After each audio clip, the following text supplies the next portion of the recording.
Rachel Hayes stood frozen on the platform of Pine Ridge Station, her single suitcase beside her, watching as the train that had carried her over 1,000 miles disappeared around the bend. The weight of what had just happened pressed down on her shoulders like a physical burden. Marcus Bennett, the man who had exchanged emails and video calls with her for nearly a year, the man who had promised to help her rebuild her life, had taken one look at her face in person and recoiled in horror. Before we jump back in, tell us where you're tuning in from. And if this story touches you, make sure you're subscribed, because tomorrow I've saved something extra special for you. This isn't what I agreed to, he had said, his voice cold as the mountain air. Our conversations never showed this.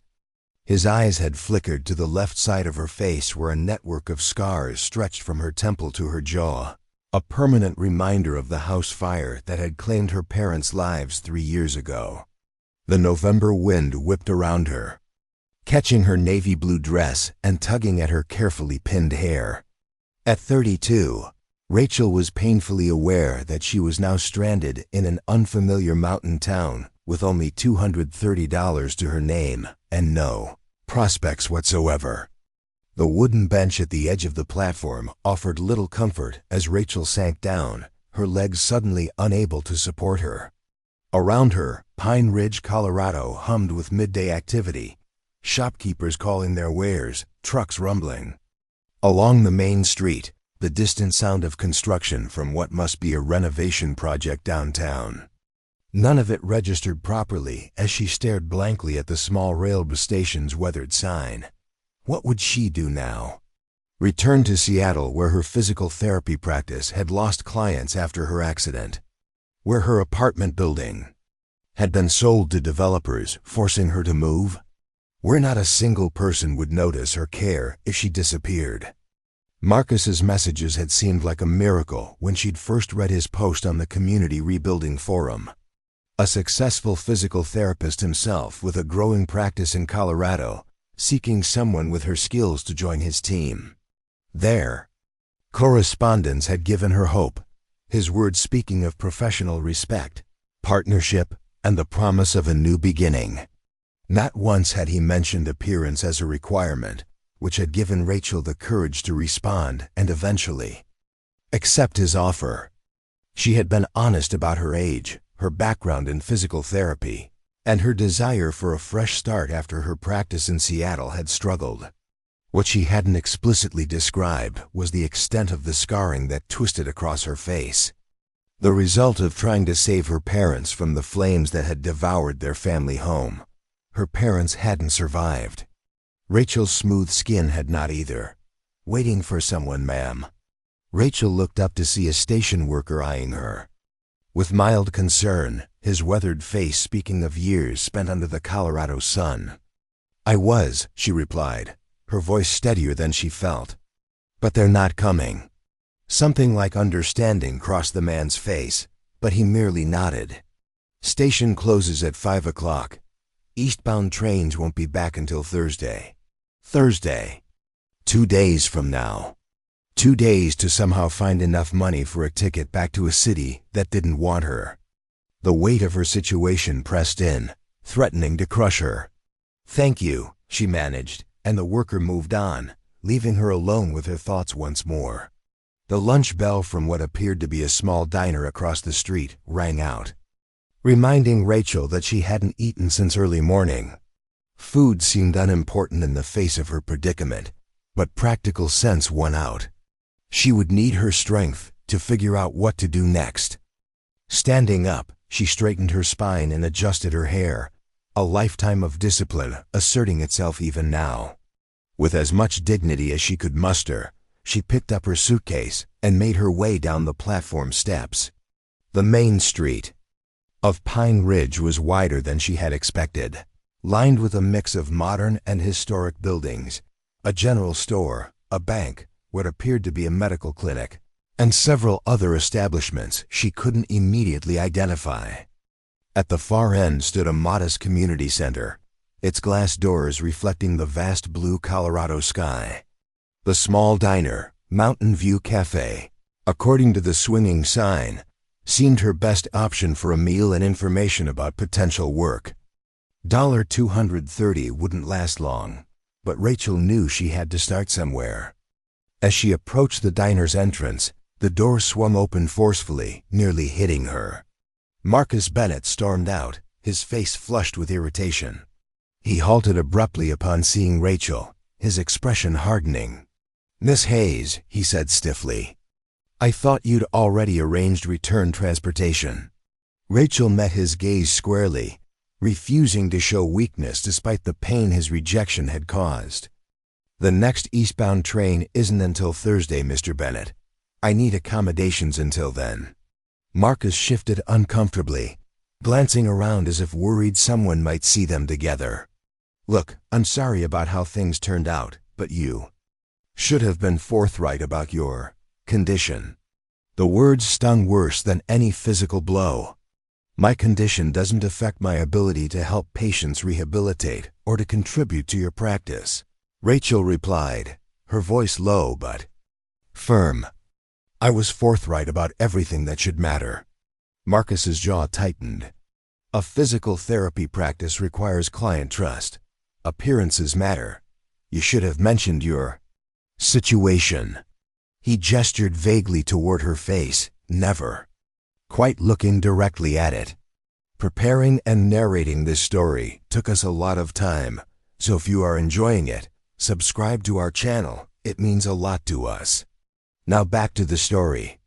You should have mentioned that you were looking for aesthetic value rather than professional qualifications," Rachel countered, surprising herself with her boldness. Seattle society had taught her to be accommodating, to hide her disappointments, but something about being here with nothing left to lose loosened her tongue. Marcus's face darkened. "I have a reputation to maintain in this community. People have expectations." "Yes, I imagine they do," Rachel said quietly. "Excuse me, Mr. Bennett. I need to secure lodging." She moved a step past him, but he caught her arm, his grip firm but not painful. "The train ticket," he said, lowering his voice. "I'll pay for your return to Seattle. Wait here." He disappeared back into the diner before she could respond, leaving Rachel standing there, her cheeks burning with humiliation. Even his attempt at generosity felt like another rejection, a payment to ensure she removed herself from his life as quickly as possible. Through the window, she could see him speaking to the diner owner, gesturing in her direction. The owner, a woman with short silver hair, glanced at her with undisguised curiosity, then nodded to whatever Marcus was saying. A few moments later, Marcus emerged with a small envelope which he thrust toward her awkwardly. "This should cover your ticket and meals until Thursday. The Pine Lodge has no vacancies due to the winter festival, but Kim at the diner says her brother has rooms he sometimes rents above his workshop. It's not much, but it's clean."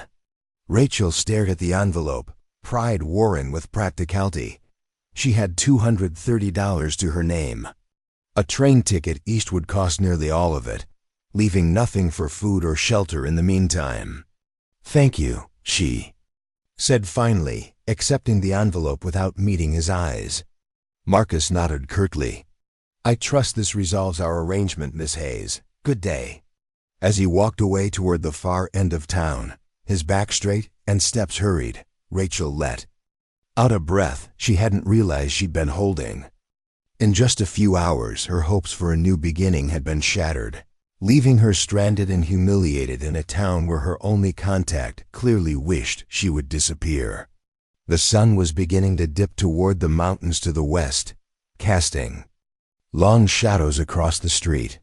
With a sigh, Rachel picked up her suitcase again and made her way toward the diner. She would secure information about lodging first, then find something to eat. One step at a time, as her physical therapy patients often heard her say. The silver-haired woman was wiping down the counter when Rachel entered. The afternoon rush had apparently ended, leaving only a few patrons lingering over coffee. "You must be Rachel," the woman said, setting aside her cloth. "I'm Kim Taylor. Marcus told me about your situation."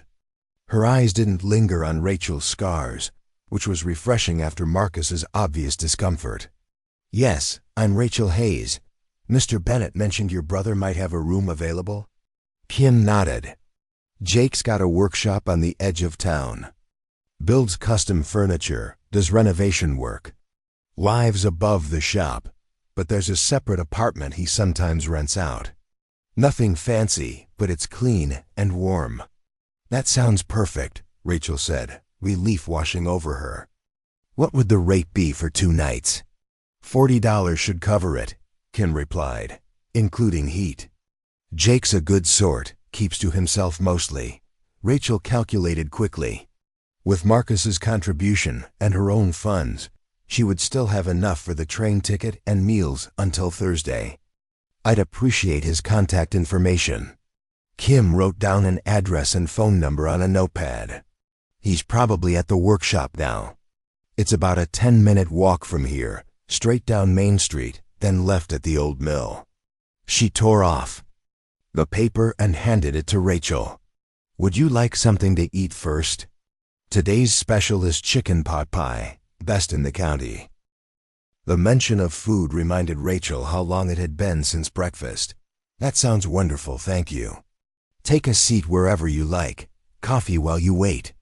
Rachel chose a small table by the window, grateful for Kim's matter-of-fact kindness. The diner was cozy, with checkered curtains and landscape photographs adorning the walls. A few other patrons glanced her way, curiosity evident in their expressions, but no one stared rudely at her scars. As Kim brought over coffee, Rachel noticed a community bulletin board near the entrance covered with flyers and job postings.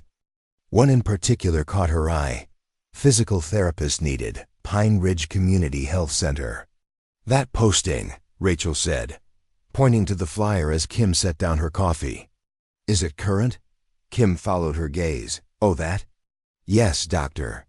Morgan's been trying to find someone for months. Our last therapist moved to Denver, and we've been making do with a visiting professional who comes once a week from Riverdale." Hope flickered in Rachel's chest. "I'm a licensed physical therapist. I was actually coming here to join Mr. Bennett's practice." Understanding dawned on Kim's face, followed by a flash of disapproval that Rachel suspected was directed at Marcus. "Well, now that's interesting. Dr. Morgan's been desperate to find someone qualified. The health center serves the whole county, lots of ranch hands with injuries, minors, and plenty of seniors who need regular therapy. Would it be possible to get Dr. Morgan's contact information?" Rachel asked, trying to keep the eagerness from her voice. "Better than that," Kim replied with a smile. "She usually stops in for coffee around this time. That's her just coming in now." Rachel turned to see a woman in her 50s entering the diner. She had an air of quiet authority, her gray-streaked hair pulled back in a practical bun, white coat draped over her arm. "Diana," Kim called. "That's someone here you might want to meet." Dr. Morgan approached their table, curiosity in her intelligent eyes. "Kim, you know I can't handle any more community committee responsibilities, right?" "No, not that," Kim laughed. "This is Rachel Hayes. She's a physical therapist looking for a position." Dr. Morgan's demeanor shifted instantly from polite interest to focused attention. "Really? Licensed and certified?" Rachel nodded, standing to offer her hand. "Yes, with 7 years of experience in Seattle. Specializing in trauma recovery and geriatric care." If Dr. Morgan noticed Rachel's scars, she gave no indication. Instead, she pulled out a chair and sat down. "Tell me about your experience with rural healthcare. Our resources are limited compared to Seattle." For the next 20 minutes, as Rachel's pot pie arrived and grew cold, she found herself in an impromptu interview. Dr. Morgan asked detailed questions about Rachel's training, experience, and approach to patient care. The doctor was thorough but fair, clearly knowledgeable and passionate about her community's healthcare needs. "Frankly, we're desperate," Dr. Morgan finally admitted. "Our senior population has grown significantly, and with the ski resort expanding, Sports injuries are becoming more common. We have the equipment and the space, but no full-time therapist. I understand you would need to verify my credentials and references, Rachel said carefully. Of course. Dr. Morgan pulled out a business card and handed it to Rachel. But if everything checks out, when could you start? The question caught Rachel off guard. I was planning to return to Seattle on Thursday. Dr. Morgan looked disappointed but nodded. I understand. Still, if you change your mind, the position offers $65,000 annually plus benefits. Housing is affordable here compared to Seattle, and we have a supportive medical community.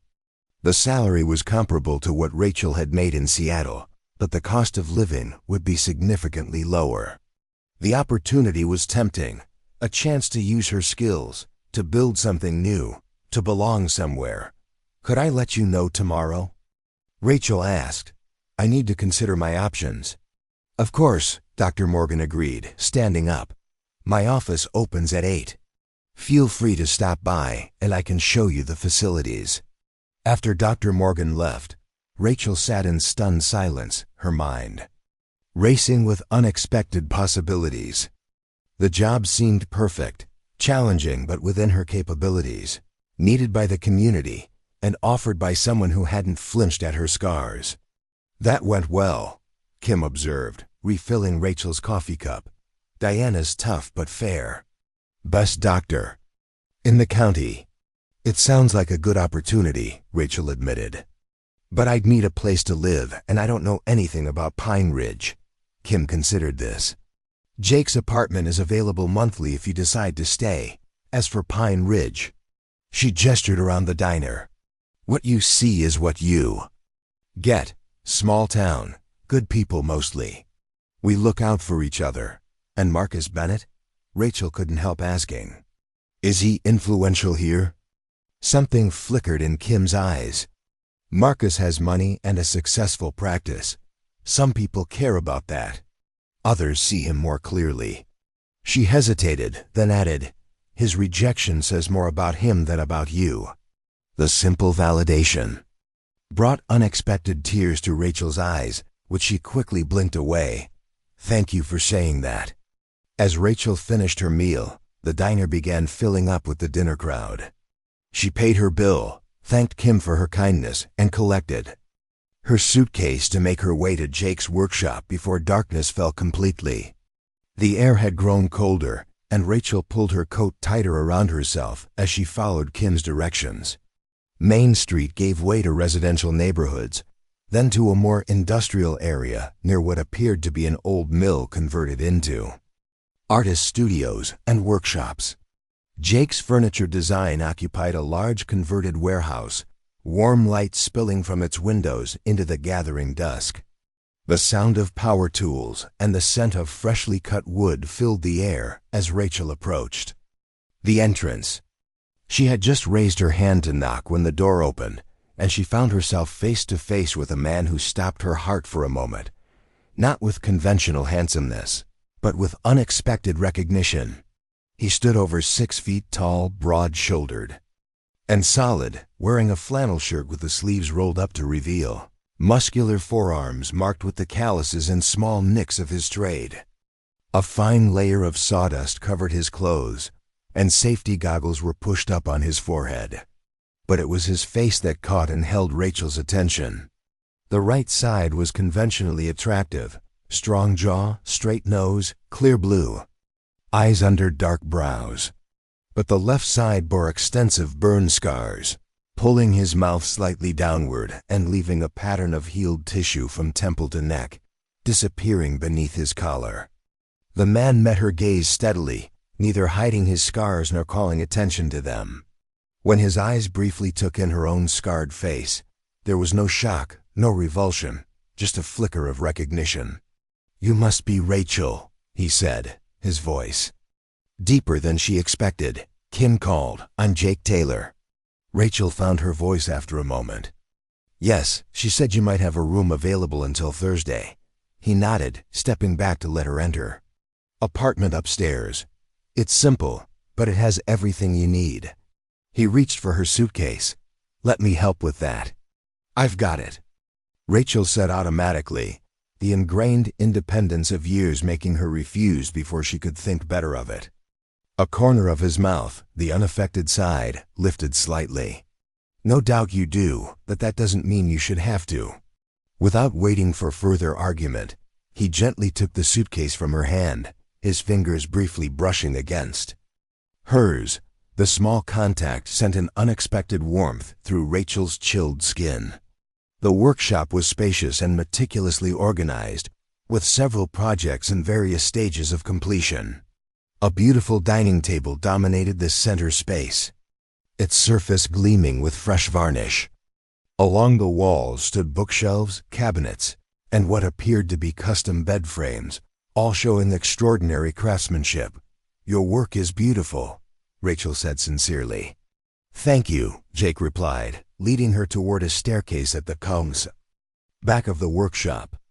"Been doing this about 10 years now." As they climbed the stairs, Rachel couldn't help noticing how he moved with a slight favoring of his right side. Not a limp exactly, but the subtle compensation of someone managing chronic pain or limited mobility. Her physical therapist's eye caught it immediately. At the top of the stairs, Jake unlocked a door and stepped aside to let Rachel enter first. The apartment was indeed simple. One main room with a small kitchen area, a separate bedroom visible through an open door, and what she assumed was a bathroom. But it was clean and warmly furnished, with a comfortable-looking sofa, a small dining table, and surprisingly beautiful artwork on the walls. "Bathroom has fresh towels," Jake explained, setting her suitcase down. "Kitchen stocked with basics. Heat controls are here." He demonstrated the thermostat. "Anything else you need, I'm just downstairs until 6, then in the main house through that connecting door." "It's perfect," Rachel said, and meant it. After the day she'd had, this cozy space felt like a sanctuary. Kim mentioned $40. "For 2 nights?" Jake nodded. "No rush. Settle in first." An awkward silence fell between them, neither quite sure what to say next. Rachel was acutely aware of how they both carefully avoided staring at each other's scars, while simultaneously recognizing them. "Kim mentioned you're a physical therapist," Jake finally said. "That why you came to Pine Ridge?" "Yes," Rachel confirmed, deciding honesty was simplest. "I was supposed to join Marcus Bennett's practice, but there was a misunderstanding." Understanding dawned in Jake's eyes. "Bennett," he said, the name flattening in his mouth. "I see." The lack of surprise in his tone spoke volumes. Rachel wondered if she wasn't the first professional to be found wanting by the appearance-conscious Marcus. "Dr. Morgan at the health center mentioned they're looking for someone," Jake continued after a moment. "If you're considering options." "She interviewed me, sort of," Rachel admitted. "It seems like a good opportunity, but I was planning to return to Seattle on Thursday." Jake studied her thoughtfully. "Pine Ridge needs a good therapist. Lot of folks here would benefit." He paused, then added, "Town's not all like Bennett." Before Rachel could respond, a phone rang from downstairs. "Need to get that," Jake said. "Make yourself comfortable. Kitchen's got tea and coffee if you want some." After he left, Rachel sank onto the sofa, suddenly overwhelmed by the day's emotional roller coaster. She'd arrived in Pine Ridge full of hope for a new professional partnership, only to face cruel rejection. Then, within hours, she'd found temporary shelter, a potential job opportunity, and met someone who had looked at her scars with understanding rather than revulsion. Outside the window, darkness had settled over Pine Ridge, lights twinkling from homes and businesses. The mountains loomed as massive shadows against the star-filled sky, reminding Rachel how far she was from Seattle's familiar cityscape. She should call her friend Melissa in Seattle, let her know what had happened. Melissa had been skeptical about Rachel's move to Colorado from the start, concerned about her friend uprooting her life based on an online connection. Rachel wasn't ready to admit she'd been right.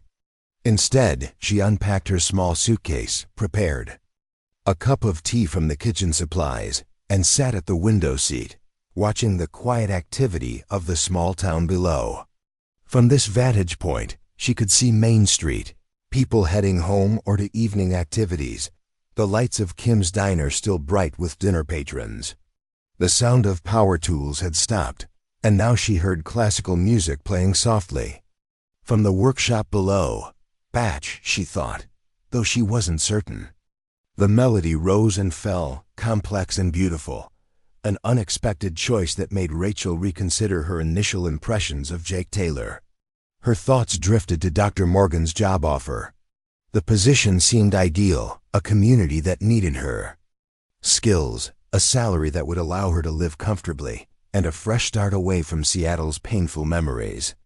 But could she really build a new life in Pine Ridge? What if the community was full of people like Marcus Bennett, judging her solely on appearance? But then there was Kim's immediate acceptance, Dr. Morgan's professional respect, and Jake's quiet understanding. 3 people who had seen beyond her scars in just one day. Rachel's hand unconsciously rose to touch the ridged tissue on her left cheek.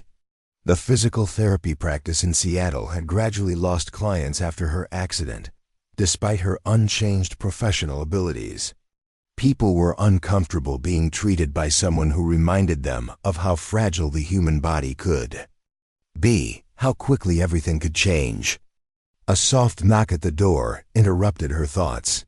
Rachel opened it to find Jake standing there, a covered plate in his hands. "Brought you some dinner," he said. "Figured you might not want to go out again tonight." The simple thoughtfulness of the gesture caught Rachel off guard. "That's very kind, thank you." Jake set the plate on the small dining table. "Just leftover stew and bread. Nothing fancy." "You didn't have to do that," Rachel said, touched by his consideration. He shrugged his broad shoulders. "New town, rough day. Thought you could use one less thing to worry about." As he turned to leave, Rachel found herself not wanting him to go just yet. "Would you like to join me? There's plenty here, and I'd appreciate the company." Surprise flickered across Jake's face, followed by what might have been pleasure. "Let me just lock up downstairs first." While he was gone, Rachel set the small table, finding plates and utensils in the kitchen cupboards. The stew smelled delicious, rich with herbs and vegetables. When Jake returned, he had changed his sawdust-covered shirt for a clean one and washed up, though he still moved with that subtle, careful motion she had noticed earlier. "Afghanistan," he said, catching her professional assessment as he sat down. "ID left side took most of it. That's what you're wondering, right?" His directness startled her, but Rachel appreciated the honesty. "I'm sorry. Professional habit. I notice how people move." "Physical therapy helped save what's left," Jake replied, serving the stew. "Had a good therapist at the VA in Denver. Still do exercises they taught me." "How long ago?" Rachel asked, her professional interest. "Engaged, 6 years," he answered. 3 tours, last one ended badly. "Could have been worse, though." Rachel nodded, understanding the unspoken sentiment. He had survived when others hadn't. "Your turn," Jake said, not unkindly. "Fair exchange." "House fire," Rachel replied, finding it unexpectedly easy to share. "With him, 3 years ago, my parents' home. I got out, went back in for them, but the ceiling collapsed. They didn't make it." Jake's blue eyes held hers with quiet understanding. "I'm sorry." They ate in companionable silence for a few minutes, the simple meal tasting better than Rachel had expected. "You're good with wood," she said eventually, gesturing toward the furniture visible in the workshop below through the open door. A hint of a smile touched Jake's face. "Always liked building things. After the army, couldn't go back to construction. Work too physical with my injuries. Found furniture making instead. More precise, less heavy lifting." "It's beautiful work," Rachel said sincerely. "That dining table downstairs is extraordinary." Commission for a family in Denver, Jake explained, a hint of pride in his voice. Each piece tells a story, if you do it right. As they continued talking, Rachel found herself relaxing for the first time since arriving in Pine Ridge. Jake was easy to talk with, thoughtful, direct without being blunt, and refreshingly honest. He spoke about his work, the town, and even touched briefly on his military service without self-pity or false heroics. In turn, Rachel shared stories about her physical therapy practice in Seattle, her specialized training in trauma recovery, and her uncertainty about what to do next. Dr. Morgan seems good, Jake observed when she mentioned the job offer. Health center serves the whole county. They need someone with your skills. I barely know Pine Ridge, Rachel pointed out. Moving here would be a huge risk. Jake considered.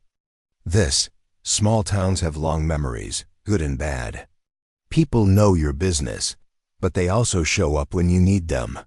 He paused, then added, Bennett's not the majority opinion here. Before Rachel could respond, her phone rang. Melissa. From Seattle, right on cue. I should take this, she said apologetically. Jake nodded, standing up. Thanks for the company. If you need anything, I'm just through that door. After he left, Rachel answered Melissa's call, bracing herself for the inevitable. I told you. So once she explained what had happened with Marcus. That shallow, superficial jerk. Melissa exclaimed instead, her indignation warming Rachel's heart. After all those emails about professional respect and partnership? He doesn't deserve your skills. It was a shock, Rachel admitted, curling up on the sofa with her phone. But oddly, things might be working out anyway. The community health center here needs a physical therapist, and the doctor seemed very interested. Wait, you're considering staying there? Melissa sounded surprised. After what happened? Rachel found herself defending Pine Ridge. It seems like a good opportunity. The facilities need updating, but the community needs the service. And not everyone here is like Marcus. You mean the furniture maker with the war injuries? Melissa asked, picking up on Rachel's careful description of Jake. He's been kind, Rachel said simply. So has the diner owner and the doctor. It's just different from what I expected. After they hung up, Rachel stood at the window again, looking out at the now quiet town. Pine Ridge slept early, it seemed, with only a few lights still visible on Main Street. The mountains loomed dark and massive against the star-filled sky, somehow both intimidating and comforting in their solid presence. Tomorrow she would visit the health center, see the facilities, and make a decision about whether to return to Seattle or take a chance on this small mountain town. For now, she was grateful for the unexpected kindnesses she'd encountered after Marcus's cruel rejection, Kim's directness, Dr. Morgan's professional respect, and Jake's quiet understanding. As she prepared for bed, Rachel caught her reflection in the bathroom mirror. For the first time in years, she looked at her scarred face without immediately turning away. The ridged tissue that stretched across her left cheek and jaw was still there, would always be there. But today, for a brief moment when Jake Taylor had looked at her, she hadn't felt defined by those scars. It was a small shift, barely perceptible. But as Rachel turned out the light and climbed into bed, she found herself wondering if Pine Ridge might offer something she hadn't even realized she was looking for, not just professional opportunity, but a place where she might eventually be seen for who she was, not merely what had happened to her. Outside, the wind whispered through the pines, carrying the promise of snow by morning, while inside Rachel drifted toward sleep, her dreams for once not haunted by fire and loss, but filled with possibilities she hadn't dared consider just one day before. Rachel woke to the soft patter of snowflakes against the window, a delicate crystalline veil transforming Pine Ridge into a winter wonderland overnight. For a disorienting moment, she forgot where she was, expecting the familiar sounds of Seattle. Traffic. Instead, She heard the distant purr of a snowplow and classical music drifting up from Jake's workshop below. She padded to the window, wrapped in the quilted throw from the sofa. Main Street gleamed white under the morning sun. Shopkeepers clearing paths to their doors. Children crafting hasty snowballs before school. The mountains stood sentinel in the distance, their peaks disappearing into low-hanging clouds. The peaceful scene contrasted sharply with the turmoil in Rachel's mind. Yesterday's humiliation at Marcus Bennett's hands still stung, but now it competed with the unexpected possibilities Dr. Morgan had presented. Stay in Pine Ridge? The very idea seemed simultaneously reckless and compelling. Rachel's phone chimed. With a text from Dr. Morgan. Health center opens at 8. Come by if you'd like a tour. No pressure. No pressure, but the opportunity called to her professional instincts. A community in need of her skills. A chance to build something meaningful. And perhaps, a place where her scars might matter less than her abilities. She showered and dressed with care, choosing a professional burgundy blouse and charcoal slacks beneath her winter coat. As she applied minimal makeup, Rachel studied her reflection. The scars remained, of course, angry pink tissue stretching from temple to jaw on her left side. But this morning, she found herself less concerned with hiding them than with appearing competent and professional for Dr. Morgan. Downstairs, the workshop hummed with activity. Jake stood at a workbench, carefully sanding the curve of what appeared to be a rocking chair arm. He wore protective goggles and a dust mask, but pushed both up when he noticed her at the foot of the stairs. "Morning," he said, setting down his tools. "Sleep okay?" "Better than expected," Rachel admitted. "The snow is beautiful." Jake nodded, wiping his hands on a cloth. "First real snowfall of the season, won't be the last." He gestured toward a coffee pot in the corner of the workshop. "Coffee's fresh if you want some. There's breakfast at Kim's if you're headed that way." "Actually, I'm meeting Dr. Morgan at the health center," Rachel said, surprising herself with how decisive it sounded. "To see the facilities." Something like approval flickered across Jake's face. "Good. Town needs someone with your skills." He hesitated, then added, "Planning to stay then?" "I'm just exploring options," Rachel replied, though the possibility felt increasingly real. "Is the health center far from here?" "About 10 minutes walking," Jake said, "but in this snow." He glanced at her city boots with their impractical heels. "I could drive you." Before Rachel could decline, the workshop door opened, admitting a blast of cold air and a woman in her 70s, bundled in a practical parka. "Jake Taylor, don't tell me you're still working on my rocking chair," she called, stamping snow from her boots. "I'm not getting any younger waiting for it." Jake's scarred face transformed with a warm smile. "Right on schedule, Mrs. Winters. Just finishing the arms today." The woman approached, nodding approvingly at the partially completed chair. Then she noticed Rachel and extended a gloved hand. "Eleanor Winters. You must be the physical therapist staying in Jake's apartment. Kim told me all about you." Rachel accepted the handshake, unsurprised that news traveled fast in small towns. "Rachel Hayes, nice to meet you." Mrs. Winters made no effort to hide her curious assessment, her gaze taking in Rachel's scars with the direct frankness of the elderly. But there was no revulsion in her expression, only thoughtful consideration. "You heading to the health center?" she asked. "I'm on my way there myself. Monthly arthritis checkup. We could walk together." "Perfect," Rachel said, grateful for the offer. "If you don't mind a slower pace in these boots." "Theft," Mrs. Winters dismissed this concern. "I've been walking these streets for 73 years. Snow's nothing." Jake watched this exchange with amusement. "Mrs. Winters was the town's kindergarten teacher for 40 years, he explained. "She's practically Pine Ridge royalty." "And don't you forget it, young man," Mrs. Winters retorted with good humor. "Now finish my chair. My granddaughter's baby is due in March, and I plan to do my rocking duty properly." As Rachel prepared to leave with Mrs. Winters, Jake caught her eye. Health center closes at 5. If you want to talk after, I'll be here until 6.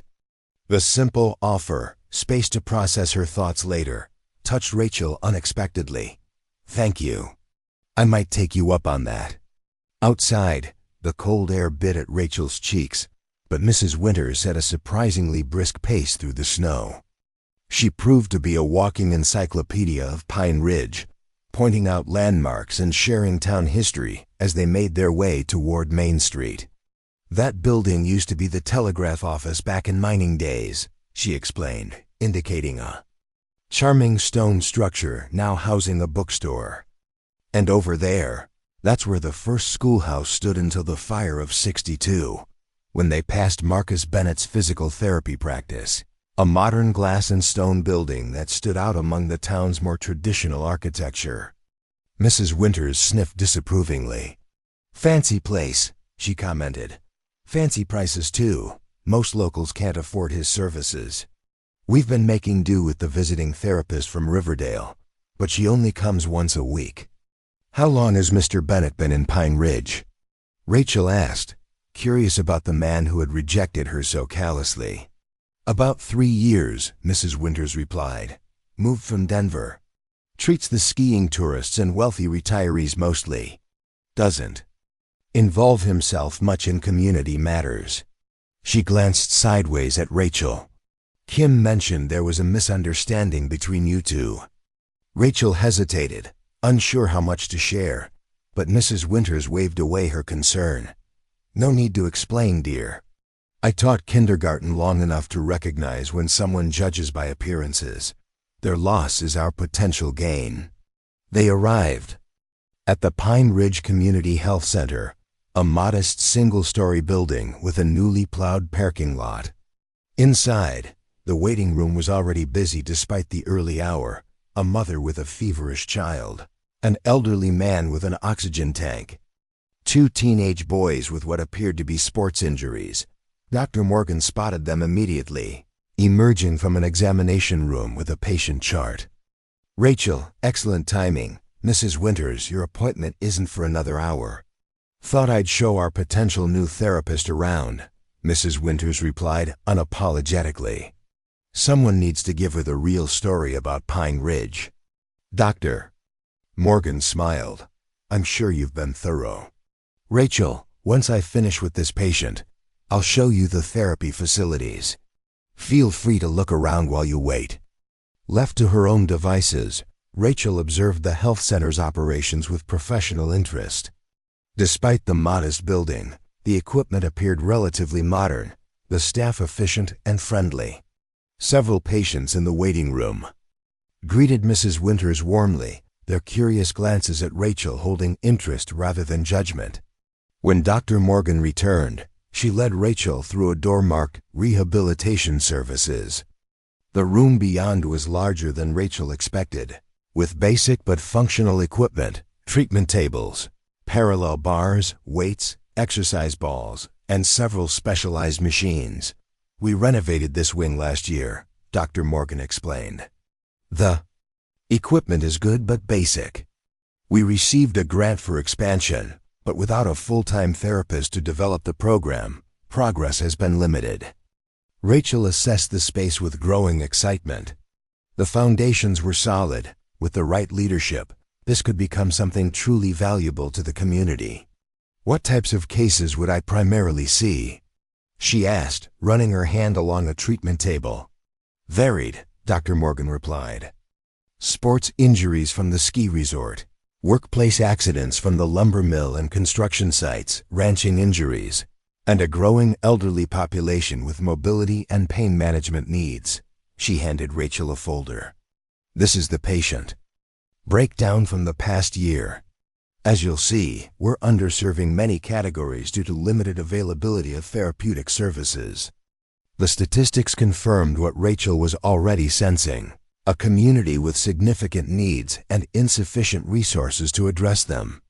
Her professional instincts stirred with the challenge.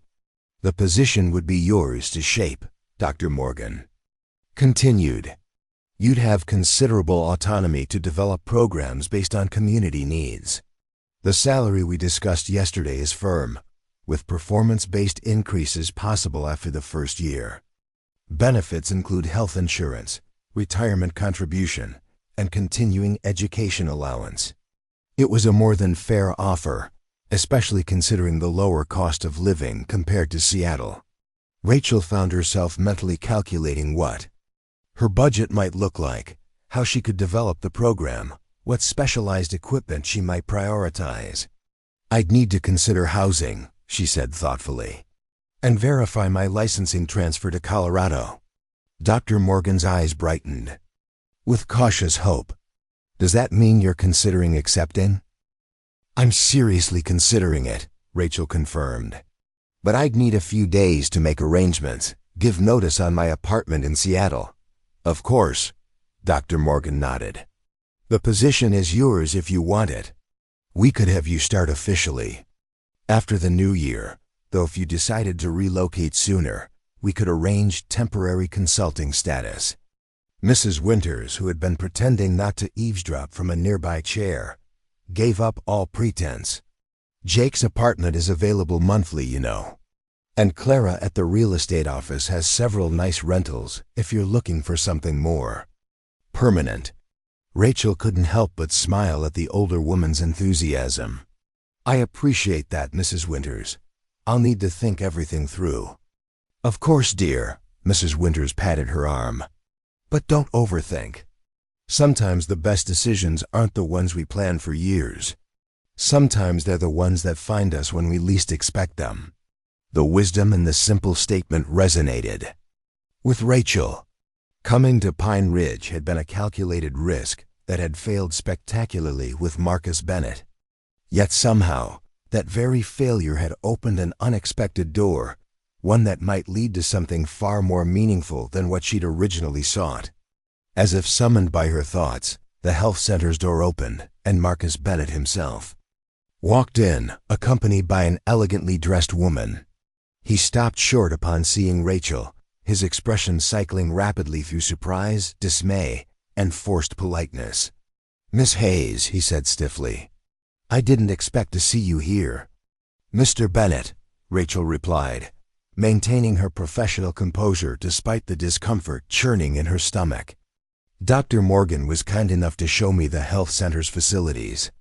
The woman with Marcus, whom Rachel assumed was his wife based on their matching wedding bands, looked between them with confusion. "Marcus, who is this?" Before Marcus could respond, Dr. Morgan stepped forward. "Rachel Hayes is a highly qualified physical therapist we're hoping to recruit for our rehabilitation program, Amanda. She has impressive credentials from Seattle." Amanda Bennett's perfectly shaped eyebrows rose slightly. "I see, from Seattle? How interesting." Her gaze flickered briefly to Rachel's scars before deliberately focusing elsewhere, her discomfort painfully evident. "Dr. Morgan," Marcus interjected, clearly eager to change the subject, "we were hoping to discuss the joint community health initiative the Chamber of Commerce proposed." "Of course," Dr. Morgan replied coolly. "My office in 5 minutes?" As the Bennetts moved away, Rachel released a breath she hadn't realized she was holding. The brief encounter had been uncomfortable, but something had shifted within her since yesterday. Marcus's rejection still stung, but it no longer felt devastating, more like dodging a bullet than losing an opportunity. "Sorry about that," Dr. Morgan murmured when the Bennetts were out of earshot. "Marcus chairs the Chamber of Commerce Healthcare Committee. Unfortunately, we have to coordinate with him on certain community initiatives." "It's fine," Rachel assured her, and was surprised to realize she meant it. We would have crossed paths eventually in a town this size. After completing the tour and promising to give Dr. Morgan her decision within a few days, Rachel found herself with hours to fill before her informal meeting with Jake. The snow had stopped, leaving Pine Ridge gleaming under a bright winter sun. On impulse, she decided to explore the town that might become her new home. Main Street revealed itself as a charming mix of historic buildings and modern amenities, a well-stocked grocery store, a hardware store that appeared to sell everything from nails to evening gowns, several restaurants ranging from Kim's Diner to a surprisingly upscale Italian place, and various specialty shops catering to both locals and tourists. People nodded greetings as she passed, some openly curious, others simply friendly. Unlike Seattle, where she could go days without making eye contact with neighbors, Pine Ridge residents seemed to acknowledge each person they encountered. It was both disconcerting and oddly comforting. At the bookstore Mrs. Winters had pointed out, Rachel browsed the local history section, selecting a book about Pine Ridge's evolution from mining town to mountain community. The young woman at the register chatted easily about upcoming book club selections and community events as she wrapped Rachel's purchase. "You're staying at Jake Taylor's apartment, right?" she asked, confirming Rachel's suspicion that news traveled at light speed in small towns. "Just temporarily," Rachel replied. "I'm considering a position at the health center." The woman brightened. "Oh, that's wonderful. My grandmother needs regular therapy for her hip replacement, but she can only get appointments every other week. With the visiting therapist, it's not enough."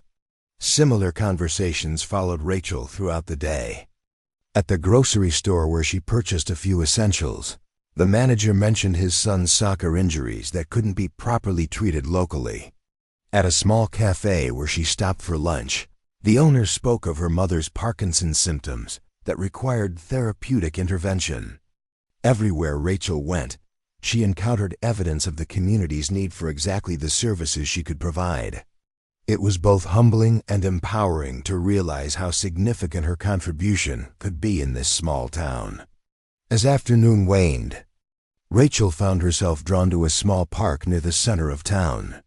Despite the snow, several benches had been cleared, offering a place to sit and reflect. The mountains rose majestically in the distance, their peaks catching the golden light of the setting sun. Seattle seemed impossibly far away, not just in miles but in feeling. Her apartment there was functional but impersonal, her practice declining, her social circle limited since the accident. She had few real ties holding her to the city beyond familiarity and inertia. Here in Pine Ridge, in less than 48 hours, she had connected with more people than in months back. Home. True, Marcus Bennett had rejected her cruelly, but his reaction seemed increasingly the exception rather than the rule. As darkness began to fall, Rachel made her way back toward Jake's workshop, her mind clearer than it had been in months.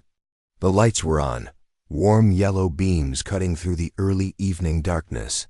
Through the large windows, she could see Jake working on what appeared to be Mrs. Winter's rocking chair, his movements precise despite his injuries. Rachel paused, watching him work for a moment. There was something mesmerizing about the careful competence of his hands, the focused concentration in his expression. Unlike Marcus Bennett, who seemed to spend his energy projecting a certain image, Jake appeared completely at home in his own skin, scars and all. When she entered, bringing a gust of cold air with her, Jake looked up from his work. A smile transformed his scarred face, warming his blue eyes. "You're back. Good tour?" "Very," Rachel replied, unwinding her scarf. The workshop was pleasantly warm, heated by an efficient wood stove in the corner. The facilities are basic but solid. Lots of potential. Jake set down his tools and wiped his hands on a cloth. "And the town, what did you think?" "Everyone knows everyone's business," Rachel observed with a small smile. By noon, half the town had heard I might be the new physical therapist. Jake chuckled, the sound surprisingly gentle from such a large man. Small-town telegraph. Faster than the internet. "It's different from Seattle," Rachel admitted. "There, I could be invisible when I wanted to be. Here, you're seen," Jake finished for her. For better or worse. The simple statement captured exactly what Rachel had been feeling all day. In Seattle after the accident, she had often been unseen. People averted their eyes from her scars. Colleagues who had once been friendly suddenly found reasons to Be busy. Clients requested different therapists with vague excuses. Here in Pine Ridge, people looked at her, really looked, and still engaged. Her scars were noted, but didn't define her in their eyes. I ran into Marcus Bennett at the health center, Rachel said, perching on a stool near Jake's workbench. With his wife. Jake's expression darkened slightly. How did that go? Awkward, Rachel admitted. But not as devastating as I might have expected. Yesterday, his rejection felt like the end of something important. Today, it feels like I dodged a bullet. Jake nodded, understanding in his eyes. Some rejections are redirections. He ran a hand over the smooth curve of the rocking chair. Arm. When I first came back from Afghanistan, I tried to return to my old construction crew in Denver. The foreman took one look at me and said I'd frighten the clients. The casual cruelty was so familiar that Rachel winced. I'm sorry. Jake shrugged. At the time, it felt like losing my last chance at a normal life. Turns out, it pushed me toward finding something better. He gestured around the workshop. I'd never have discovered this if I'd been able to stay in construction. Sometimes the worst moments lead to the best redirections. The wisdom in his words resonated deeply with Rachel. I think I'm going to take the job, she said, the decision crystallizing as she spoke. I can make a real difference here. You can, Jake agreed simply. Then he added, Pine Ridge would be lucky to have you. Something in his tone suggested. He wasn't speaking only for the town. Rachel felt warmth spread through her that had nothing to do with the workshop's wood stove. I'll need to go back to Seattle, she said. Pack up my apartment, arrange for my licensing transfer, tie up loose ends. But I could be back by Christmas. Maybe start part-time while the paperwork processes. Jake nodded, returning to his sanding with careful strokes. Jake's apartment is yours if you want it. Monthly rental, no pressure. The offer touched Rachel. That would help enormously, thank you. As Jake worked, Rachel found herself drawn to a partially completed piece in the corner, what appeared to be a small jewelry box with intricate inlay work. This is beautiful, she said, admiring the detailed pattern of lighter and darker woods. The precision must require incredible focus. Different woods tell different stories, Jake replied, setting down his sandpaper to join her. This one's maple, strong, resilient. The darker inlay is walnut, takes more effort to work with, but worth it for the contrast. His hand brushed against hers as he traced one of the inlay patterns, sending an unexpected jolt of awareness through Rachel. This close, she could detect the subtle scent of sawdust and sandalwood that clung to him, could see the precise line where smooth skin met scarred tissue on his face. Jake must have felt something too, because he stepped back slightly, clearing his throat. You mentioned Seattle. When would you head back? The eastbound train leaves tomorrow, Rachel said, reluctantly refocusing on practical matters. I should be on it. Jake nodded, his expression carefully neutral. Smart to tie things up properly. He hesitated, then added, Pine Ridge has a way of growing on people. If you decide to come back, you'll find the community more welcoming than your first day suggested. I've already experienced that, Rachel replied softly. In just 2 days, she had gone from the crushing rejection of Marcus Bennett to finding unexpected connection and professional opportunity. I think Pine Ridge might be exactly what I need. They stood in companionable silence for a moment. The only sounds the crackling of the wood stove and the distant whistle of the evening train passing through on its westbound journey. I should head upstairs, Rachel finally said. I have some calls to make, my landlord in Seattle, my friend Melissa. A lot to arrange if I'm really doing this. You are, Jake said with quiet confidence. I recognize determination when I see it. As Rachel turned to go, Jake called after her. Rachel? She paused at the foot of the stairs, looking back at him. Just so you know, Bennett was wrong. About all of it. The simple validation, offered without pity or false comfort, touched something deep within Rachel. "Thank you, Jake." Upstairs in the apartment, Rachel made the necessary calls, arranging for her Seattle apartment to be packed up by a service, notifying her landlord, confirming with Dr. Morgan that she would accept the position pending licensing transfer. With each call, the decision felt more right, the path forward clearer. When she finally crawled into bed, exhausted but strangely exhilarated, Rachel found herself thinking not about what she was leaving behind, but what might be waiting for her when she returned to Pine Ridge, a community that needed her skills, a professional opportunity with real meaning, and perhaps, in Jake Taylor, someone who could truly see her, scars and all.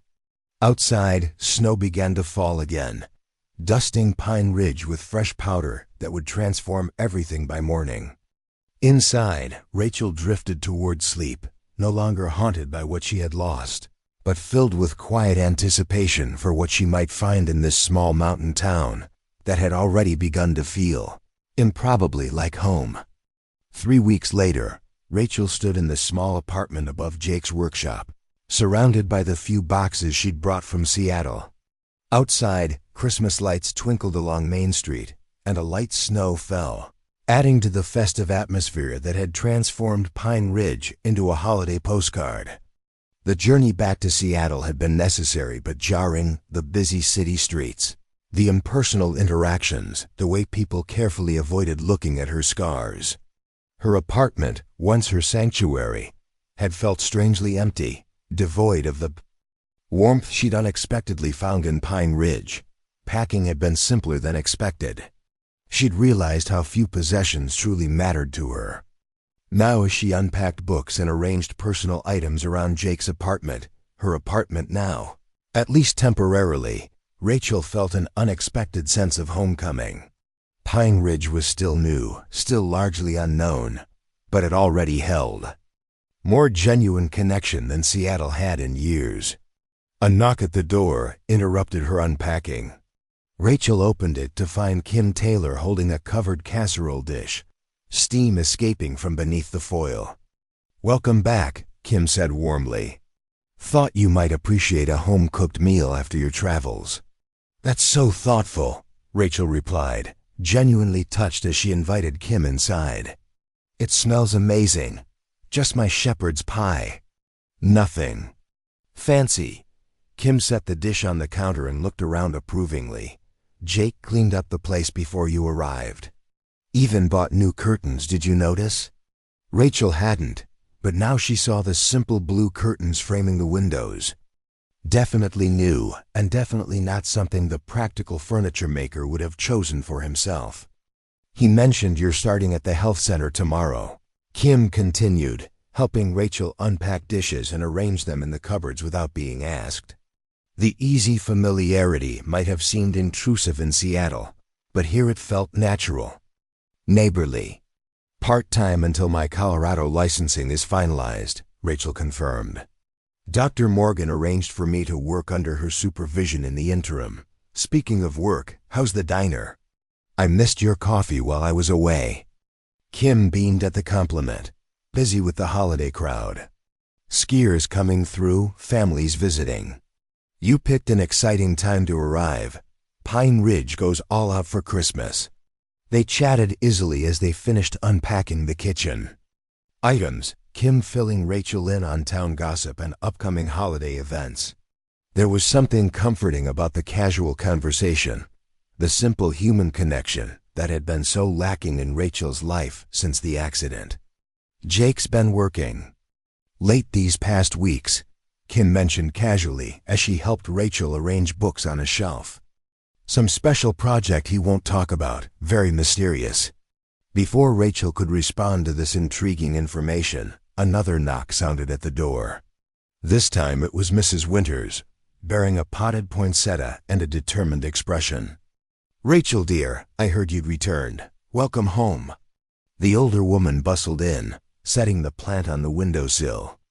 "Perfect timing. We need help with the community center decorations for the Christmas festival." Your height would be most useful for hanging the higher ornaments. Rachel found herself laughing at Mrs. Winter's transparent recruitment tactics. I just arrived a few hours ago. Precisely. Before you get too settled and busy with work. The festival committee meets at 6 at the community center. Mrs. Winters made it sound like a done deal, her tone brooking no argument. Kim shot Rachel an amused look. Eleanor doesn't believe in letting newcomers ease into town life. Better to jump in headfirst. Exactly right, Mrs. Winters confirmed unapologetically. Community involvement is the quickest way to feel at home. Besides, you'll meet everyone worth knowing at the committee meeting. The prospect of immediate social immersion was slightly daunting, but Rachel recognized the genuine welcome behind the forceful invitation. I'd be happy to help, she found herself saying. 6 o'clock at the community center.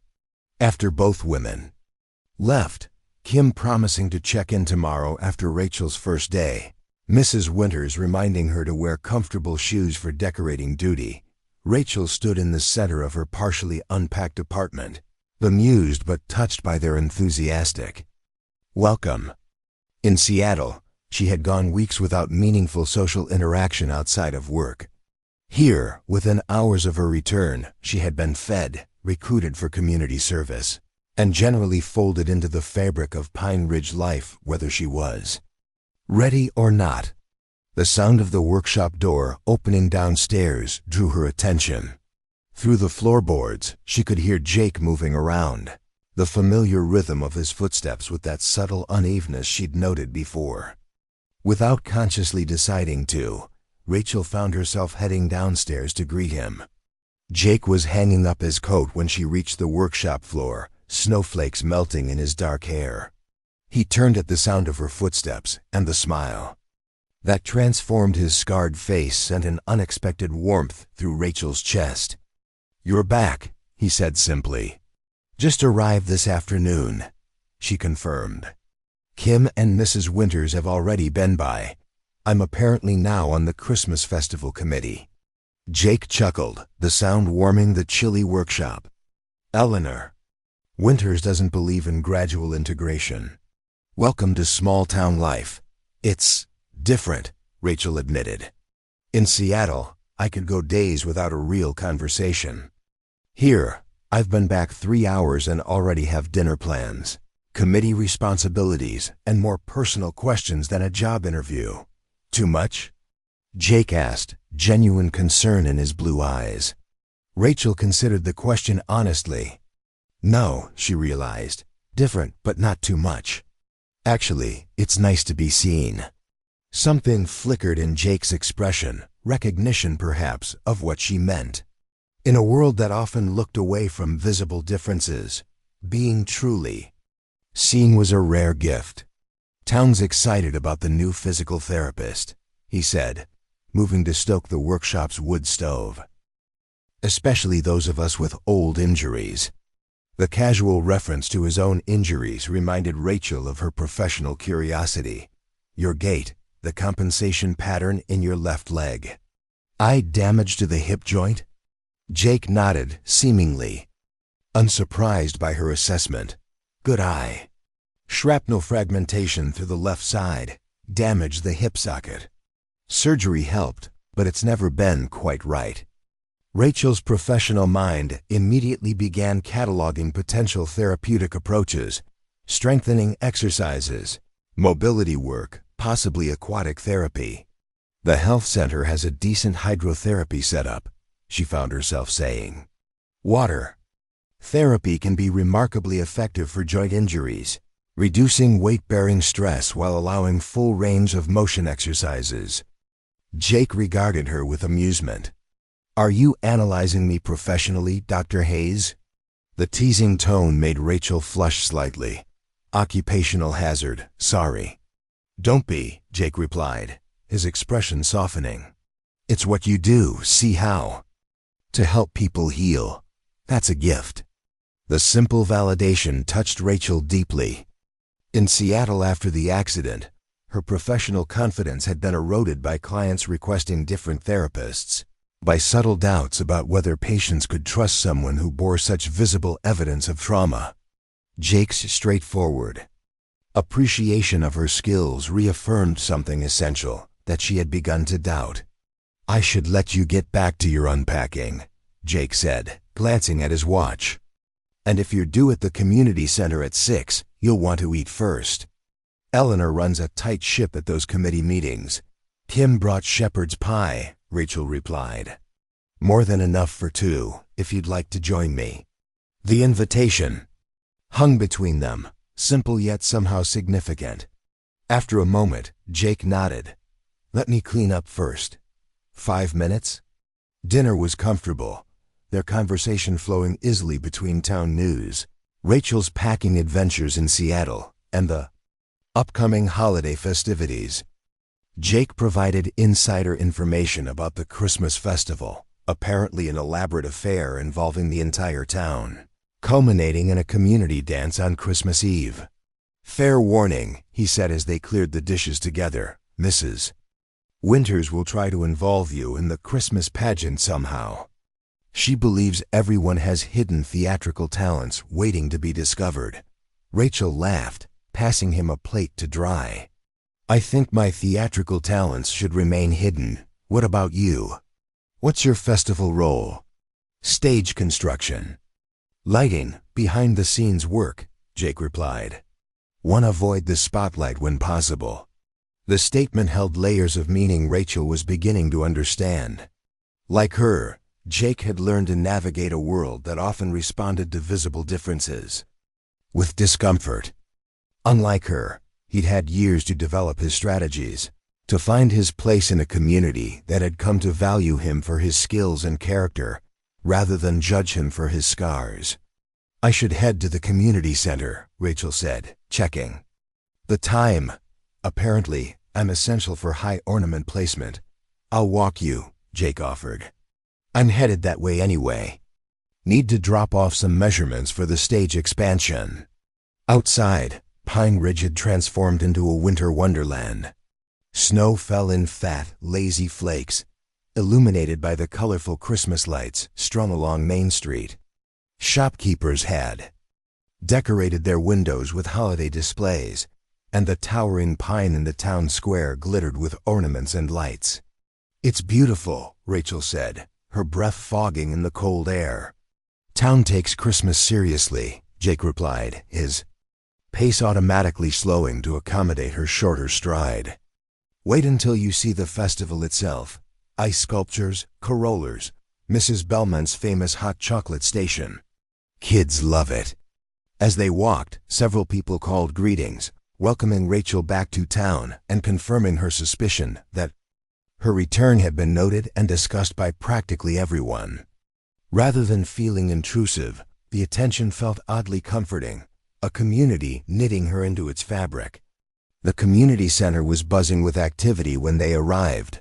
The main hall filled with volunteers unpacking decorations, testing light strings, and debating ornament placement with the seriousness of military strategists. Mrs. Winters spotted them immediately, descending upon Rachel with gleeful purpose. "Excellent timing. We need someone tall for the star garlands." She paused, assessing Jake with narrowed eyes. "And you, Jake Taylor. Since you're here, make yourself useful with the ladder work." Jake threw Rachel an amused glance as Mrs. Winters led them toward a chaos of decorations. "Told you, Eleanor doesn't believe in spectators." For the next 2 hours, Rachel found herself fully immersed in festival preparations, hanging garlands, untangling light strings, and offering opinions on tinsel placement. Mrs. Winters introduced her to what seemed like half the town, parents of potential patients, elderly residents with mobility issues, and various committee members who welcomed her with genuine warmth. Across the room, Jake worked quietly on stage reinforcements, occasionally catching her eye with a smile that suggested he found her immediate absorption into town activities amusing but unsurprising. Rachel was attaching the final section of a star garland when she noticed Marcus and Amanda Bennett entering the community center. Marcus stopped short when he saw her balanced on a stepladder, his expression cycling through surprise and dismay before settling into forced politeness. "Miss Hayes," he said stiffly, approaching with Amanda at his side. "I wasn't aware you had returned to Pine Ridge." "Mr. Bennett, Mrs. Bennett," Rachel replied evenly, stepping down from the ladder. "Yes, I've accepted the position at the health center. I start tomorrow." Amanda's gaze flicked briefly to Rachel's scars before focusing somewhere over her left shoulder, a reaction Rachel had experienced countless times since the accident. "How nice for the health center. I'm sure your Seattle experience will be most valuable in our little town." The condescension was thinly veiled, but Rachel found it bothered her less than it might have even a month ago. "I'm looking forward to serving the community," she said simply. "The Chamber of Commerce has concerns about the health center's expansion plans," Marcus said, his tone clipped. "Particularly the proposed hydrotherapy installation. The cost seems excessive for our small population." Before Rachel could respond, Jake materialized at her side, his tall frame and quiet presence somehow reassuring. "Evening, Bennett," he said mildly. "Amanda, committee approved the hydrotherapy plans last month." Dr. Morgan presented compelling usage projections. Marcus's jaw tightened at Jake's intervention. "The committee can reconsider based on new information. The chamber believes the funds could be better allocated to your private practice's equipment upgrades, perhaps," Jake suggested, his tone still pleasant but with an unmistakable edge. Amanda shifted uncomfortably. "Marcus is simply concerned about fiscal responsibility. The health center serves an important role, of course, but premium services like hydrotherapy might be better handled by established private practices." Rachel understood the subtext immediately. Marcus saw the health center's expansion as competition. Her determination to build a comprehensive therapy program solidified further. Research consistently shows hydrotherapy's efficacy for a wide range of conditions, particularly for patients with limited mobility or chronic pain, she said, her professional voice calm and authoritative. "Given Pine Ridge's aging population and the prevalence of industrial and sports injuries, community access to water therapy could significantly improve quality of life for many residents." Several nearby committee members had stopped to listen. Nodding in agreement, Mrs. Winters didn't bother to hide her approval, giving Rachel a thumbs up from across the room. Marcus's face darkened. "Well, we'll see what the town council decides at the budget review in January. Come, Amanda. We should speak with Mayor Collins about the festival opening ceremony." As they moved away, Jake gave Rachel an appreciative glance. "Nicely handled." Bennett's not used to informed opposition. "He sees the health center as competition," Rachel observed. "I hadn't realized the political dimension of this position." "Small towns run on relationships and influence," Jake replied. "Bennett has money and connections, but the health center has community support. People here need the services you'll provide, regardless of what the Chamber of Commerce thinks."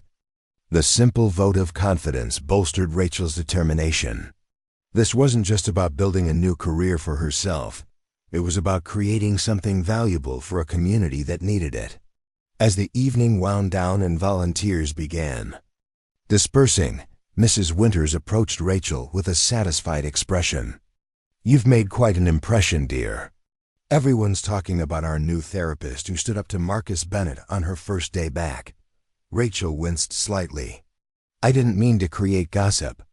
"Nonsense," Mrs. Winters dismissed this concern. "This town runs on gossip, and better it be about someone advocating for needed services than who's feuding over property lines again. You're going to fit in just fine." As Jake walked Rachel back to their shared building, the snow had stopped, leaving Pine Ridge blanketed in pristine white. The mountains loomed as dark shadows against the star-filled sky, majestic and somehow protective. Nervous about tomorrow? But tonight, they seemed less defining, just one part of a whole person who was gradually rediscovering her worth. The past 3 weeks in Pine Ridge had unfolded in ways Rachel could never have predicted. Her position at the health center had quickly evolved from part-time consultant to essential team member as word spread about her specialized therapeutic techniques. The schedule had filled with patients eager for treatment that had previously required lengthy trips to Denver. Elderly residents with mobility issues, ranchers with chronic injuries, children recovering from winter sports accidents. Dr. Morgan had already approached her about expanding the therapy department once her full licensing transferred, with plans for specialized programs targeting the community's specific needs. For the first time since the accident, Rachel felt professionally valued, her expertise sought rather than her appearance questioned. A knock at the door interrupted her reflections. Rachel opened it to find Jake standing there, more formally dressed than she'd ever seen him, in charcoal slacks and a deep blue button-down shirt that brought out his eyes. He'd trimmed his beard and combed his usually tousled hair, though one rebellious lock still fell across his forehead. For a moment, he simply looked at her, something warm and appreciative in his gaze that had nothing to do with pity and everything to do with genuine admiration. "You look beautiful," he said finally, the simple sincerity of the compliment touching Rachel deeply. "So do you," she replied, meaning it. Despite the scars that marked the left side of his face and neck, Jake carried himself with a quiet confidence that transformed his appearance from merely handsome to genuinely compelling. "Ready for your first Pine Ridge Christmas festival?" he asked, offering his arm with a hint of old-fashioned courtesy that suited him. Rachel nodded, taking his arm and feeling the solid strength beneath the fabric of his shirt. "Lead the way." Outside, the evening had drawn many of Pine Ridge's residents onto the streets. Families with excited children, elderly couples walking arm in arm, teenagers in laughing groups, all heading toward the town square where the festival's main activities were centered.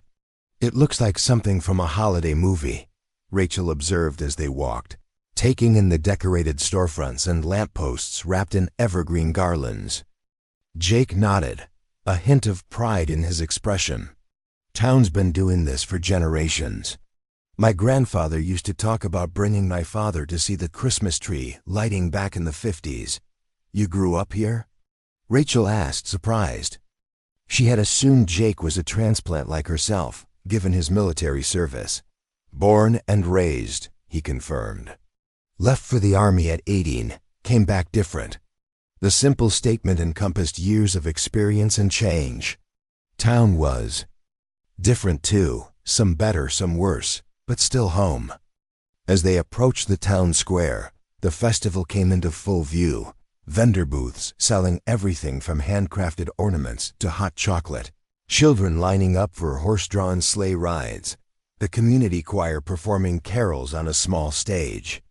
And at the center, the massive pine tree that dominated the square year-round, now transformed with thousands of twinkling lights and ornaments collected over decades. Many bore names and dates, a community history written in Christmas decorations. "Jake, Rachel." Mrs. Winters waved enthusiastically from a booth selling hand-knitted items, her silver hair crowned with a festive red beret.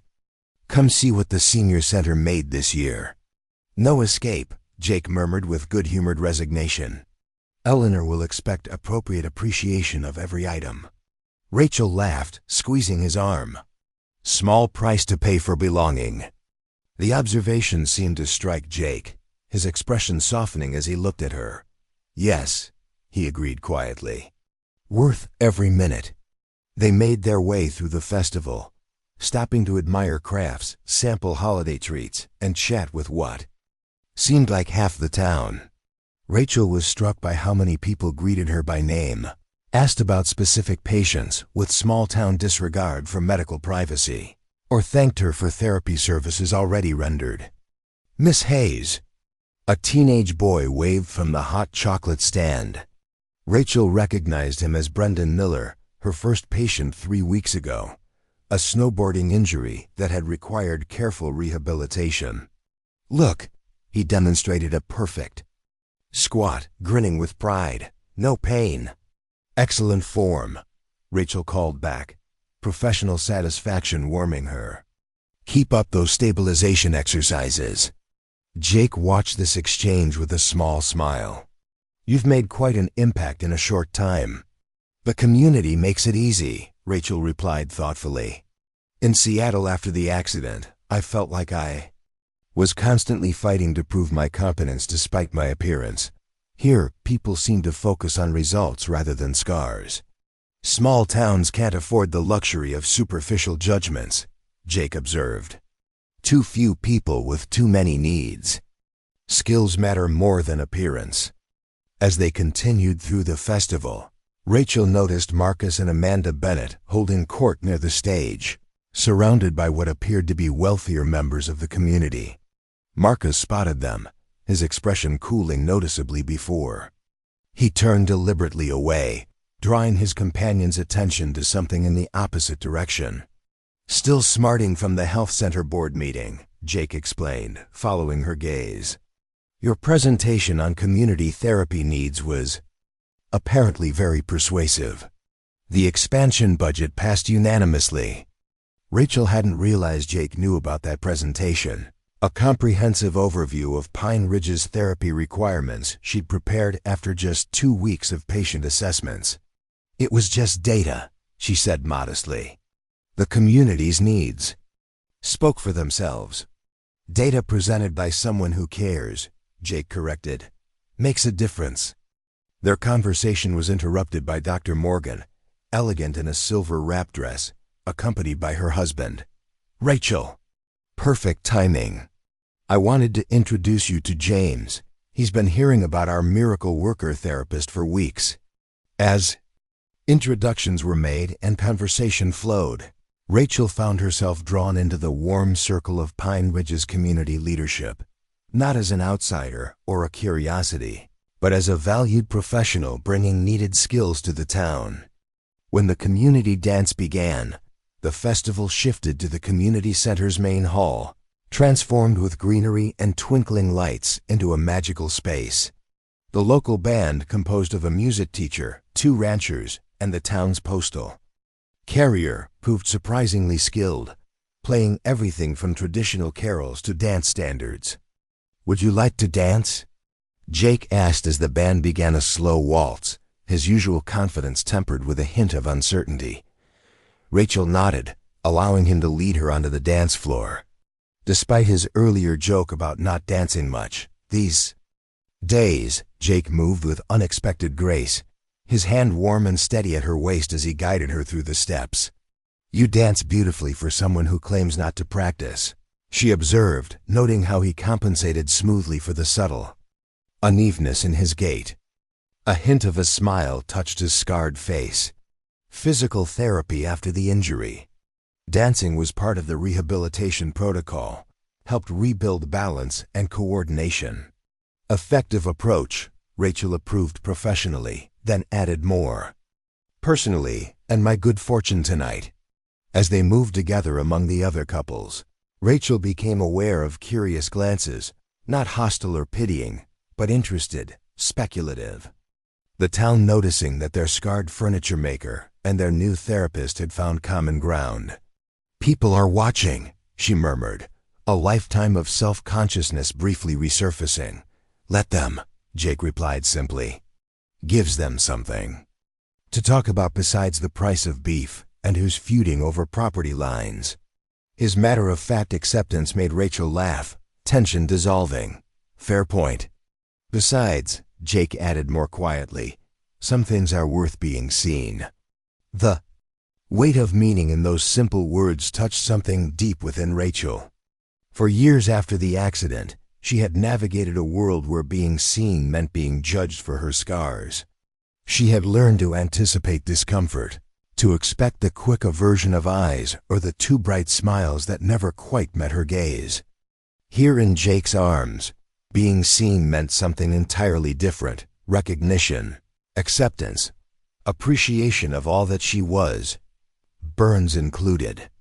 As the evening progressed, they danced several more times, sampled the impressive buffet prepared by community volunteers, and participated in the traditional candle lighting ceremony, each person holding a small candle, its flame passed from one to another until the entire hall glowed with hundreds of tiny lights.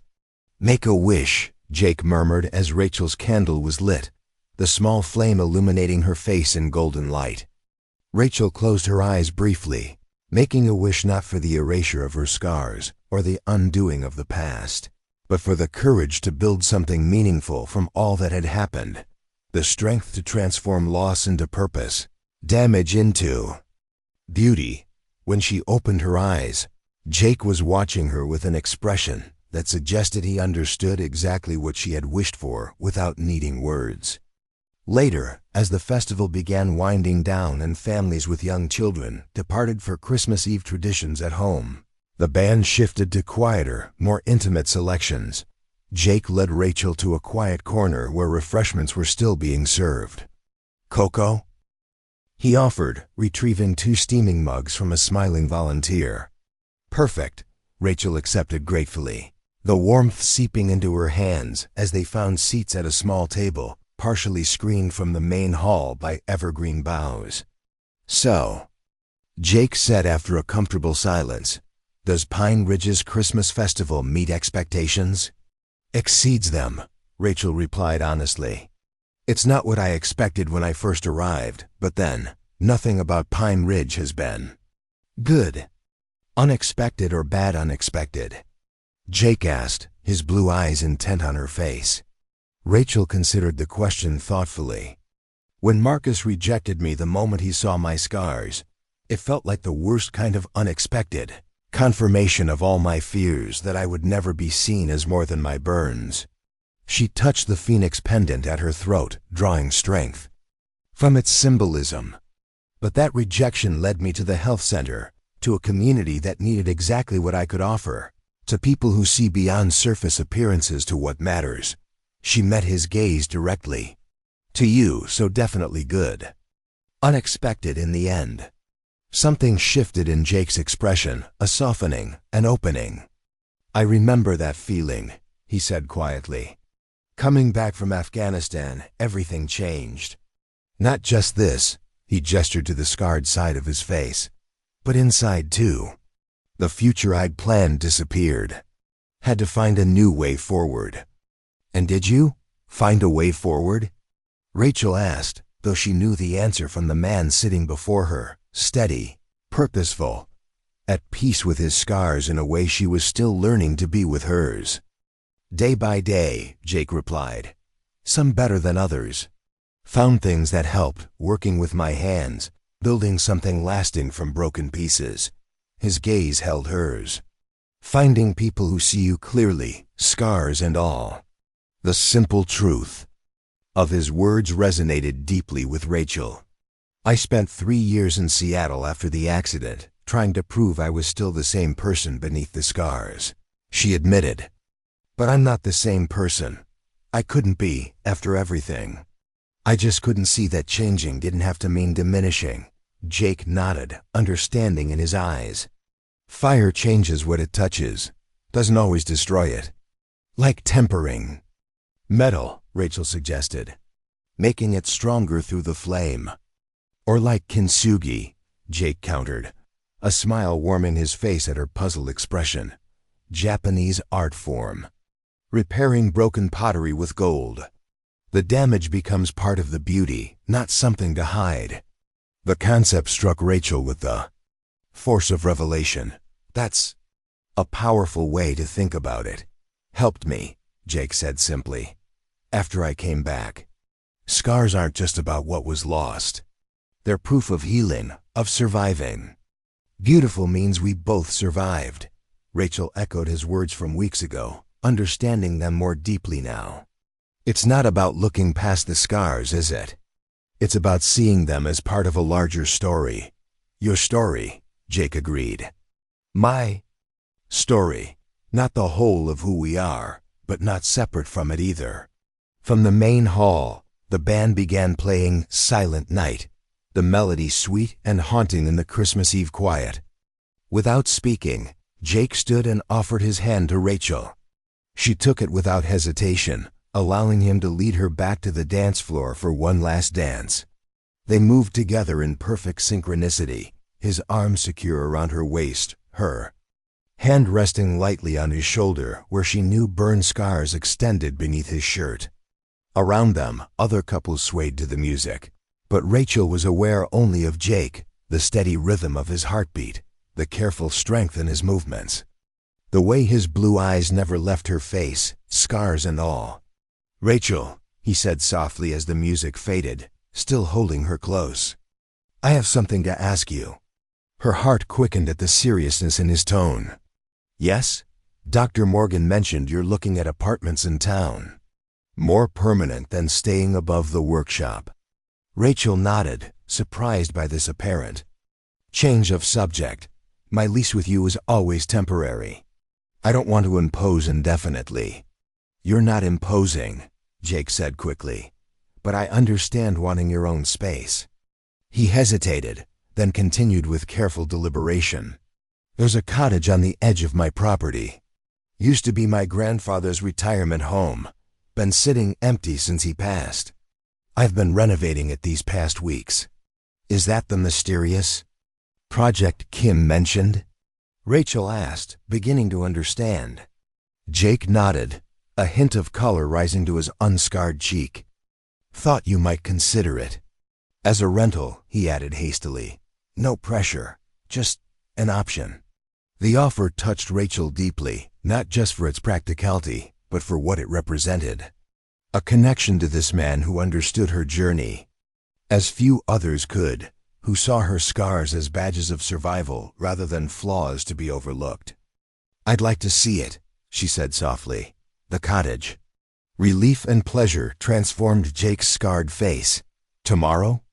After the community breakfast? It's not fancy, but it's solid. Good bones, my grandfather would say." "Tomorrow sounds perfect." Rachel agreed. As the Christmas Eve dance concluded and people began gathering coats and exchanging holiday wishes, Jake helped Rachel into her winter jacket and led her outside. The night had grown colder, stars crystalline against the black velvet sky, the mountains' massive shadows against the horizon. They walked in comfortable silence back toward the workshop, their breath fogging in the frigid air, occasional greetings exchanged with other festival-goers heading home. At the foot of the stairs leading to Rachel's apartment, Jake paused. "I have something for you," he said, reaching into his coat pocket. "Christmas gift. Though you could open it now if you wanted." He held out a small package wrapped in simple brown paper and tied with a red ribbon, nothing elaborate, but wrapped with evident care.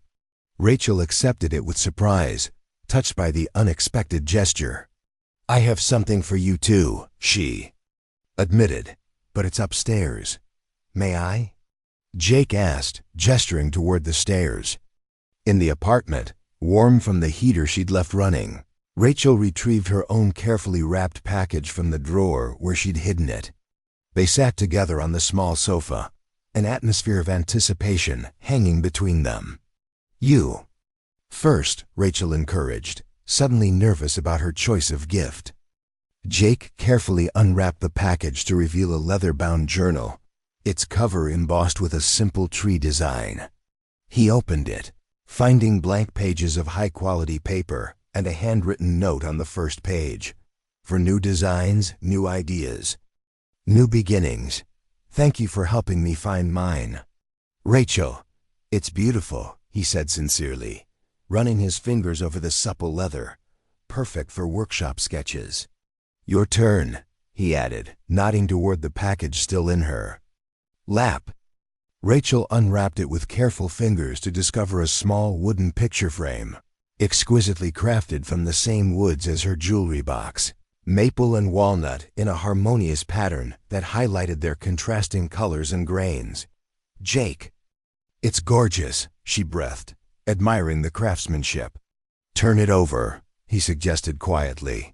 Engraved on the back in Jake's precise lettering were the words, "Not broken, but beautifully mended." "Merry Christmas, Rachel." Tears pricked at Rachel's eyes as she traced the words with her fingertip. "Kintsugi," she whispered. "The gold in the broken places." Jake nodded, his expression open and vulnerable in a way she had never seen before. "Some people look at scars and see only damage," he said softly.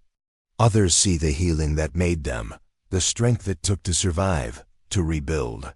He reached out slowly, giving her time to pull away if she wished, and traced the line of scarring along her left cheek with gentle fingers. "From the first moment I saw you on my doorstep, I recognized something in you, not just the burns, but the courage it takes to carry them, to begin again after fire has changed everything." Rachel leaned into his touch, her heart full with emotions she had thought lost forever in the flames that claimed her parents and marked her face. "You saw me," she said simply, "not despite the scars, but with them, as part of who I am." "All of who you are," Jake corrected gently, his blue eyes intent on hers.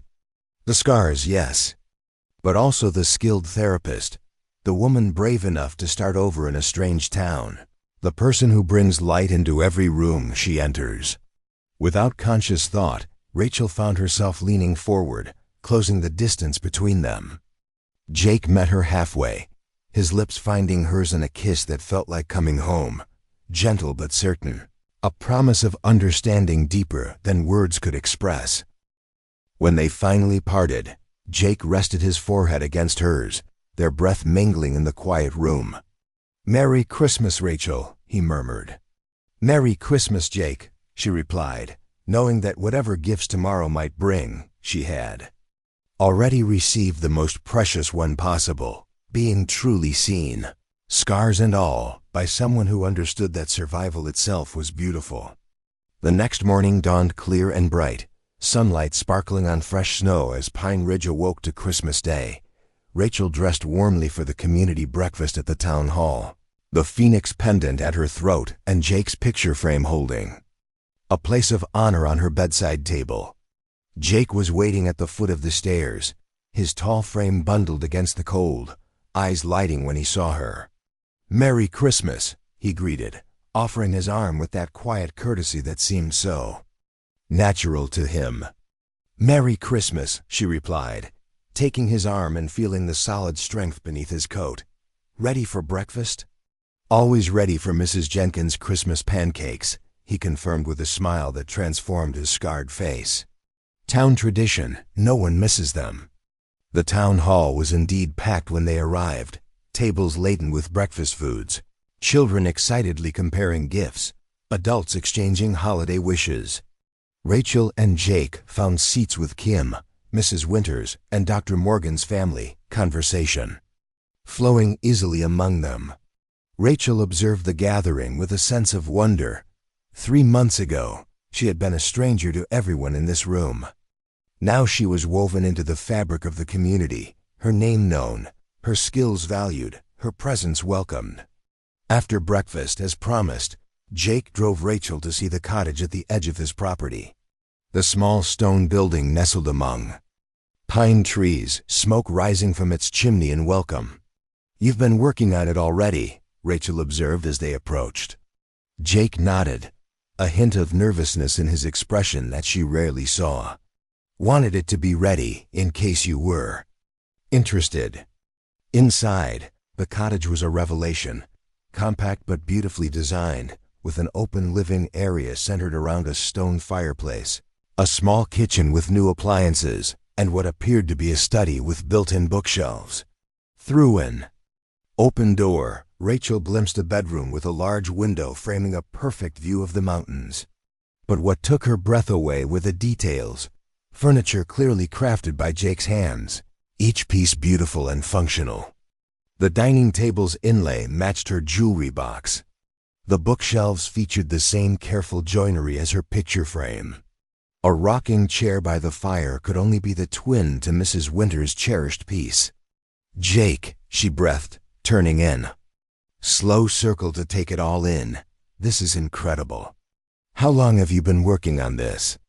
"Since you left for Seattle," he admitted. "Wasn't sure you'd come back, but hoped you might." The simple admission touched Rachel deeply. "It's perfect," she said sincerely. "Absolutely perfect." Relief and pleasure washed over Jake's face. "Rent's negotiable," he began, but Rachel shook her head, silencing him. "I don't want to be your tenant, Jake," she said softly.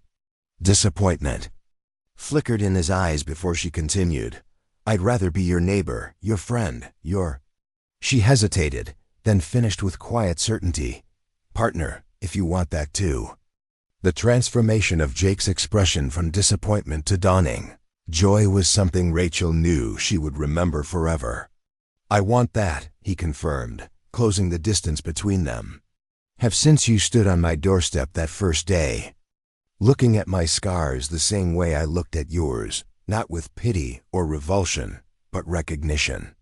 He took her hands in his touch warm and certain. "You make me believe in new beginnings, Rachel Hayes. And you make me see beauty where I once saw only damage," she replied, rising on tiptoe to kiss him. Outside the cottage window, snow began to fall again, adding fresh powder to Pine Ridge's Christmas landscape. Inside, before a crackling fire in a stone hearth, two people marked by fire's destructive touch discovered once more the transformative power of being truly seen, not despite their scars, but with them, through them, because of them. For scars tell stories not just of what was lost, but of what survived, the resilience that rebuilt from ashes, the courage that began again after devastation, the strength forged in fire's crucible. And in finding someone who reads those stories with understanding rather than judgment, who traces the ridged topography of healing with reverence rather than revulsion, who sees beauty in survival itself, perhaps there lies the greatest gift of all. Not the erasure of the past's painful marks, but their transformation into something meaningful, golden seams in life's broken places, testament to having faced destruction and emerged, forever changed but more beautifully authentic than before. Up next, you've got two more standout stories right on your screen. If this one hit the mark, you won't want to pass these up. Just click and check them out. And don't forget to subscribe and turn on the notification bell so you don't miss any upload from us.